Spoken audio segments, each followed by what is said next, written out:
اور ان لوگوں نے اللہ کی قدر جیسی جاننی چاہیے تھی نہ جانی۔ جب انہوں نے کہا کہ اللہ نے کسی انسان پر وحی اور کتاب وغیرہ کچھ بھی نازل نہیں کیا، کہو کہ جو کتاب موسیٰ لے کر آئے تھے اسے کس نے نازل کیا تھا، جو لوگوں کے لیے نور اور ہدایت تھی، اور جسے تم نے علیحدہ علیحدہ اوراق پر نقل کر رکھا ہے کہ ان کے کچھ حصے کو تو ظاہر کرتے ہو اور اکثر کو چھپاتے ہو۔ اور تم کو وہ باتیں سکھائی گئیں جن کو نہ تم جانتے تھے اور نہ تمہارے باپ دادا۔ کہہ دو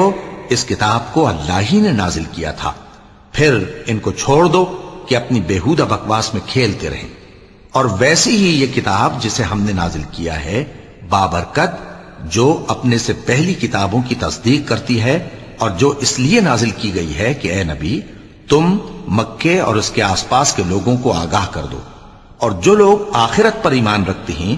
وہ اس کتاب پر بھی ایمان رکھتے ہیں، اور وہ اپنی نمازوں کی پوری خبر رکھتے ہیں۔ اور اس سے بڑھ کر ظالم کون ہوگا جو اللہ پر جھوٹ باندھے یا یہ کہے کہ مجھ پر وحی آئی ہے، حالانکہ اس پر کچھ بھی وحی نہ آئی ہو،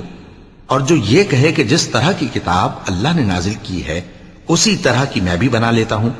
اور کاش تم ان ظالم یعنی مشرک لوگوں کو اس وقت دیکھو جب موت کی سختیوں میں مبتلا ہوں اور فرشتے ان کی طرف ہاتھ بڑھا رہے ہوں کہ نکالو اپنی جانیں، آج تم کو ذلت کے عذاب کی سزا دی جائے گی، اس لیے کہ تم اللہ پر جھوٹ بولا کرتے تھے اور اس کی آیتوں سے سرکشی کرتے تھے۔ اور جیسا ہم نے تم لوگوں کو پہلی بار پیدا کیا تھا ایسا ہی آج اکیلے اکیلے تم ہمارے پاس آ گئے، اور جو مال و متاع ہم نے تمہیں عطا فرمایا تھا وہ سب اپنی پیٹھ پیچھے چھوڑ آئے، اور ہم تمہارے ساتھ تمہارے سفارشیوں کو بھی نہیں دیکھتے جن کی نسبت تم خیال کرتے تھے کہ وہ تمہارے سفارشی اور ہمارے شریک ہیں۔ آج تمہارے آپس کے سب تعلقات منقطع ہو گئے، اور جو دعوے تم کیا کرتے تھے سب جاتے رہے۔ بے شک اللہ ہی دانے اور گٹھلی کو پھاڑ کر ان سے درخت وغیرہ اگاتا ہے، وہی جاندار کو بے جان سے نکالتا ہے اور وہی بے جان کا جاندار سے نکالنے والا ہے۔ یہی تو اللہ ہے، پھر تم کہاں بہکے پھرتے ہو؟